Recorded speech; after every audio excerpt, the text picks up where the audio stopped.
em va deixar el llibre un amic meu que vivia a Noruega, i a Noruega ja era una cosa que feia furor, no? Un llibre que tothom havia llegit, i jo el vaig llegir, això devia ser als anys 70, em va entusiasmar, me'n recordo que no podia parar, a més era un volum molt gruixut, que eren els 3 llibres en un sol volum, amb una lletra petita, i bueno, vaig llegir amb un gran plaer.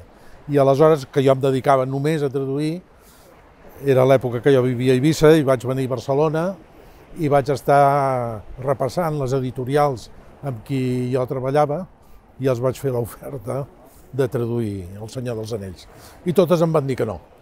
És a dir, totes les editorials van pensar que allò era una follia perquè era un llibre massa llarg, aquí no era conegut, era molt costós de traduir i d'editar en 3 volums, i això en els anys 70, la segona meitat dels anys 70, després de la mort del Franco, les editorials editaven llibres d'assaig, de política, que són los sindicatos, que és el Partido Comunista, com se organitza una manifestació, etc.